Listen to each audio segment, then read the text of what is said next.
Salamat po kuya. Salamat po kuya. Ingat po sa biyahe. Ingat din po kuya. Ang kamote oh, papatay mo ba ako? Putukan kita dyan eh. Pambira naman na mo tumingin sa tinada. Putukan kita dyan eh. So putukan kita? Ano kuya? Papatay mo ba ako? Di ba ako nakita? Buba ka nga dyan. Buba ka muna dito kayo, mag-usap tayo. Di ba ako nakikita? Papatay mo ba ako? Pambira ka. Patawad po kuya kasi kasalanan ko po kasi kadiretso po ako, hindi po ako tumingin muna dyan sa patawad mo siya, putukan kita eh. Huwag po kuya, pasensya na po kuya. Patawad po kuya, patawarin niyo ako dahil sa kapahangasan ko. Dapat pala po, alam kong may palabas, dapat dahan-dahan lang po ako. Ay patawad din kuya. Kasi kasalanan ko din kuya kasi galing ako din sa looban. Eh blind spot yun to kuya. Hindi dapat ang pagkakamali ko doon kuya. At huminto muna ako, tumingin muna ako sa kaliwat kanan kasi blind spot nga. Kasalanan ko din kuya, dati minor din ako. Patawad din kuya. Okay po kuya.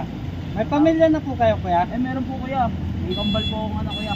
Biruin niyo po yan kuya dahil sa kahangalan ko kuya na pagmamaneho, muntik na kitang mapatay. Makakasira po ako kuya ng isang pamilya kuya. Kaya kasalanan ko talaga kuya, patawarin niyo kuya sa kahangalan ko. Dapat kuya pala, talaga pag sa cruising, hihinto muna ako para alam ko na may padarating. Patawad kuya. Patawad din kuya kasi kasalanan ko din talaga kuya. Hindi rin ako tumitingin, hindi rin ako nag-iingat. Patawad kuya. May pamilya kayo ba? Meron po, ano na po ako, 4 na yung anak ko. Patawad din kuya kasi hindi dahil sa akin eh. Disgrasya mo ako, makukulong ka pa. Hira pa yung panghanap buhay mo. Tawad kuya.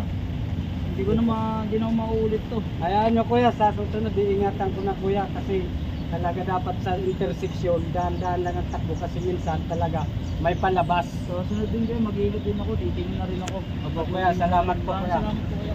Ingat po sa biyahe. Ingat din po kuya. Salamat po. Okay po. Manood po ako sa inyo kuya, ingat po. Kuya, kasalanan ko talaga, biruin nyo kuya, inaantay kayo ng pamilya nyo, alam ng asawa mo, nasa trabaho ka. Tapos ngayon kuya, yung pag-uwi mo, isa ka ng malamig na bangkay. Talagang sa kahangalan kong pagmamaniho kuya, parang Tawad din kuya. Dahil sa akin, nadadamay ka pa. Dahil hindi rin ako nag-iingat kuya. Pero maraming salamat din dahil wala naman nangyari na naman disgrasya sa atin dalawa. Sana maging aral sa atin to. Mag-iingat tayo parehas. sige po. Salamat po kuya. Sige, babiyahin na po ako. Ingat din po. Lord, panibagong araw po ngayon ang aking pagsasapalaran naman sa kalsada dahil sa aking hanap buhay. Sana po gabayan niyo po ako at makauwi po ako ng ligtas sa aking pamilya sa buong maghapon. Alam ko po Lord, hindi po apetito ang aking pagmamaniho. Sana po kung mayroon man po sana sa aking magalit na parehas ng motorista, haplusin mo po ng pagmamahal para ilayo mo po kami sa anumang kapahamakan at para parehas po kami makauwi sa pamilya namin na ligtas.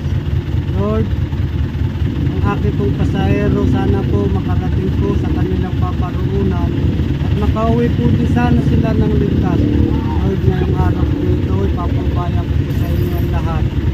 Sana po ingatan mo po kami lahat ngayon. Alam ko po ang dami ko pong motorista ngayon at iba-ibang makakasalamuha ko. Sana po yakapin mo kami ng pagmamahal sa isa't isa para po malayo po kami sa anumang kapahamakan. Lord, ikaw na po ang bahala sa akin sa araw na ito. Maraming salamat po.